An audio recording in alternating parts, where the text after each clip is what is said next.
So, listeners, Alan Deery has spent nearly 20 years providing learning solutions to organizations around the world, be it basic instructions to computers or large-scale migrations in multiple languages and cultures.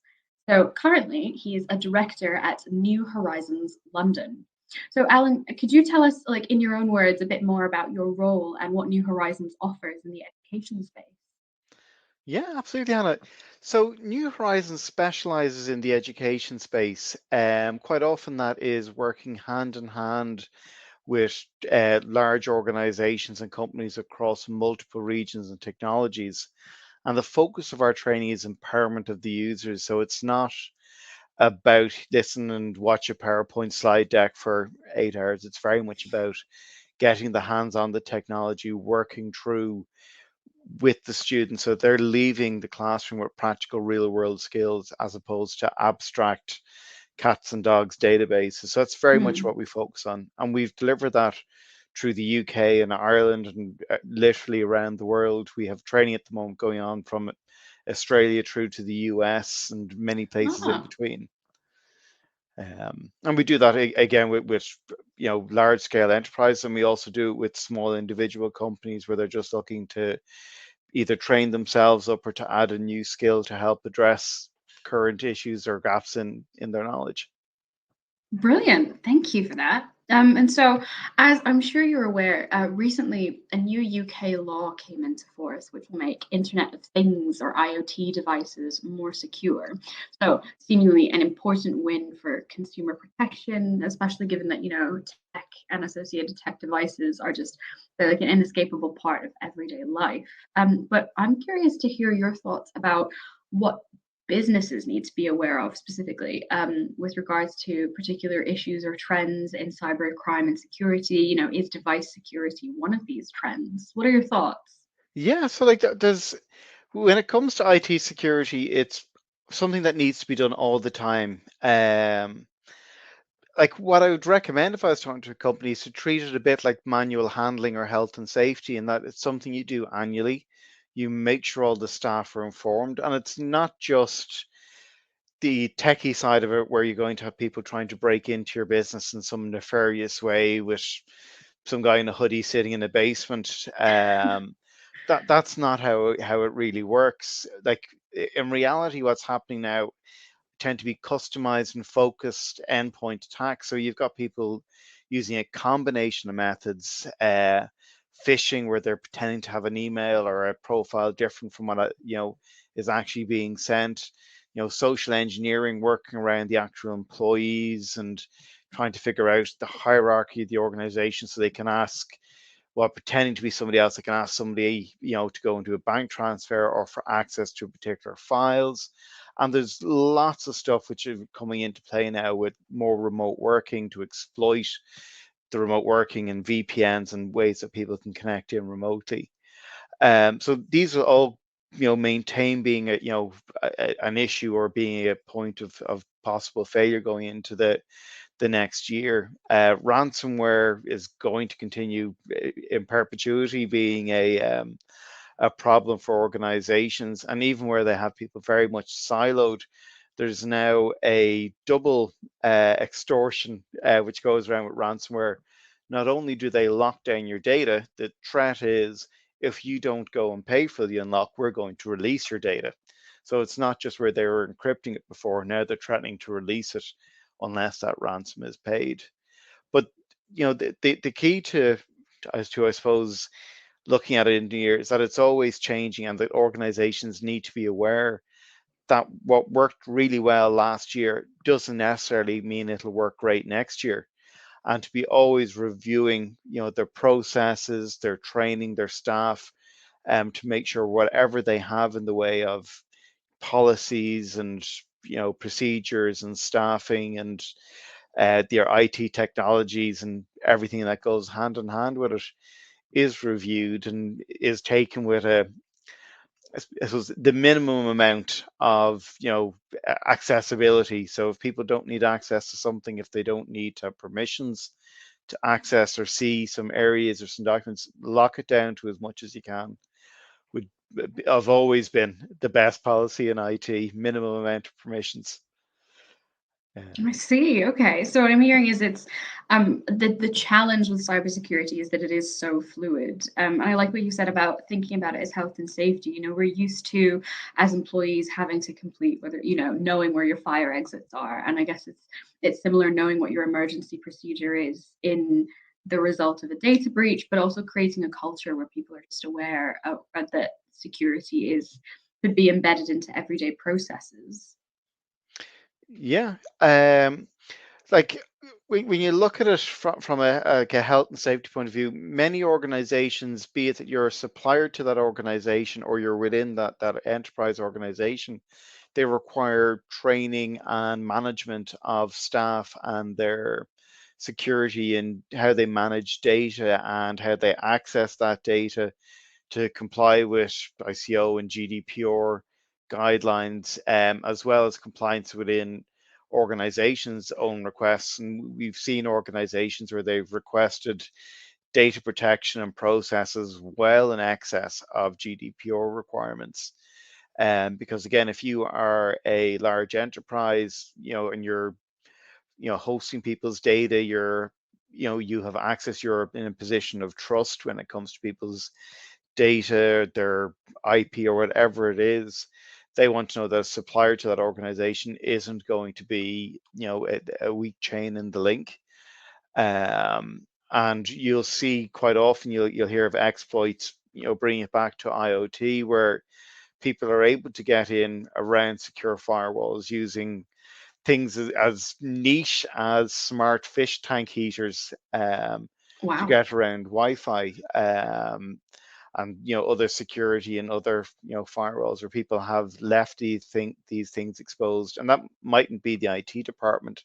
That can quite often be the hardware, the vendor of that Mm, IoT device, has either kept passwords as a standard password, which then lets you bypass some of the security protocols because you're accessing that internal network via an external source that wasn't provided for or accounted for when it came to the original design of security. Um, and those sort of things will always be out there. There'll always be something new. The old stuff, the social engineering and the phishing and all of those things will always be there. 20 years ago, when people started doing ethical hacking and those sort of things, the first part of the course was how to pick a lock, because if you can access a physical data center, if you can walk into someone's building and access the hardware, the server room, and take the hard disk mm, out and walk out with it, you have a much easier task of decrypting that data or accessing that data, no matter how tough the firewall is. If you can walk out the front door with it, it doesn't matter really how good the software is uh, protecting the perimeter. And those things don't go away; they just build on each other. So the mm. advent of phishing and social engineering and hacking and all of these things, it always evolves, but it never seems to go away. And quite often, when it comes to hacking, some of the exploits tend to be using legacy software or using older technologies to go around the newer pieces of technology. It's a Um, veritable minefield by the sounds of it. So in that case, with all of these kind of potential traps and pitfalls to fall into, and bearing in mind that, you know, as we've discussed, digital security, cybersecurity, it goes beyond the IT department. What would your advice be for businesses and IT managers with regards to practically addressing these challenges of security in the workplace? so it would be threefold. So first would be to have an IT strategy, a technical IT strategy for IT security, be it that somebody in-house is aware, is trained up. Maybe they're a member of ISACA, which is one of the security groups, which they're really informative on their meetups, and you get to talk on a peer-to-peer basis in a real world way with people in that side of the game. And then there are training and certification programs you can go through, but the key is having somebody in-house who is responsible and is focused on addressing cybersecurity issues within the organization. That'll be the primary action to go and do for an organization. Second to that is to create a cybersecurity policy. And when you do that, it needs to be a living document, because what worked really good last year mightn't work next year. It needs to be something that is reviewed regularly. And again, should be reviewed with both the staff and the IT department. It's no point in having a cybersecurity document that is boilerplate and keeps the IT guy happy, but that none of the staff engage with or pay any heed to. Um, and then the part which I think is most important is training up the whole staff on cybersecurity. And it doesn't mean that you're taking everyone out for a week and putting them through an ethical hacking penetration testing course and doing something over the top. It's quite often about educating the staff so that they know how to recognize phishing attacks by looking for URLs that are maybe misspelt, or look a little bit off, for the email address where it's coming from has a character out or is the wrong end to the domain, something that just doesn't look quite right. To always be skeptical about those emails coming into an organization.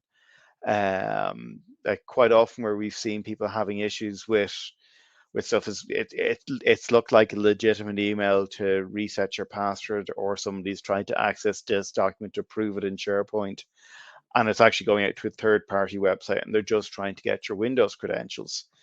Um, so training up the staff to be aware of that, having a good password policy in place, which goes to cybersecurity, but also training your staff up to go and manage the passwords. And there's lots of different ways, and people will argue forever about the best ways to go manage out passwords.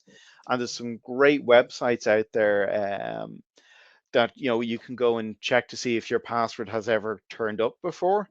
They tend to be databases of passwords which have been hacked, but it's a good way as well to see if the password you thought was the most smartest, best thing ever, if that's something that 84 other people have and have been hacked multiple times. So it gives you a little bit of a litmus, for coming up with a password or for testing it out.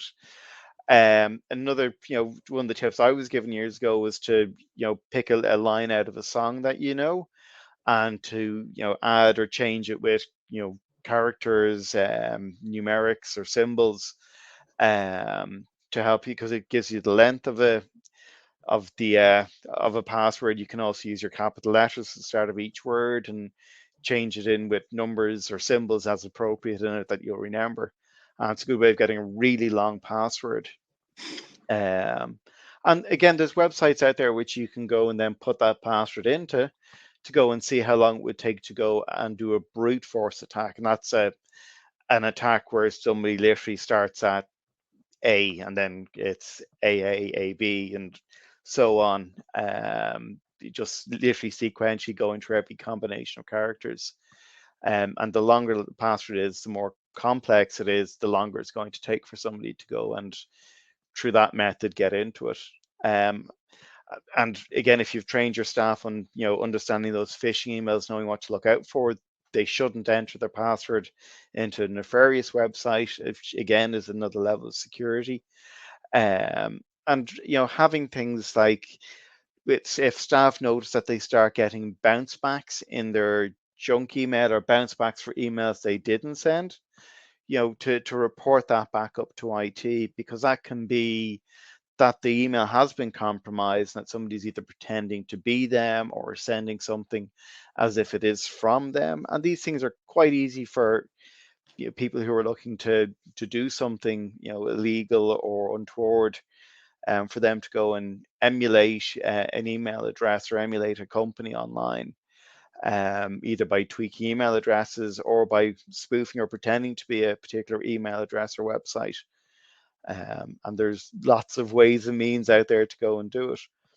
But again, training up staff to recognize, those vulnerabilities, to recognize how to do a secure password, and also, especially with data protection, to recognize their responsibility for managing out personal data and understanding the difference between personal and confidential data, and what is appropriate to do with data or mail merges. And that might be as simple as a sales team sending emails out from a list they had from an old company that is technically a breach, where most people go, ah, sure, look, it's, he brought a bunch of emails with him, he should be fine. But there's a couple of issues with that when it comes to data protection. And it's simple things like that. It's not about getting into the nitty-gritty of laws. It's just, again, like health and safety, knowing what way to go and lift something, what way to go and move something, where to go and put it, so that everything is kept safe and compliant for everyone. Brilliant. Thank you so much for that. I'm glad that sort of in the face of these multiple challenges that businesses have to deal with, there is, relatively, by the sounds of it, straightforward process that people can follow, and that, staff can also be empowered to do their bit in an understandable, digestible way. But thank you so much for joining us, Alan, and sharing your insights on cybersecurity. No problem at all. I'm glad to be here. Excellent. Okay, I'm going to end our broadcast there.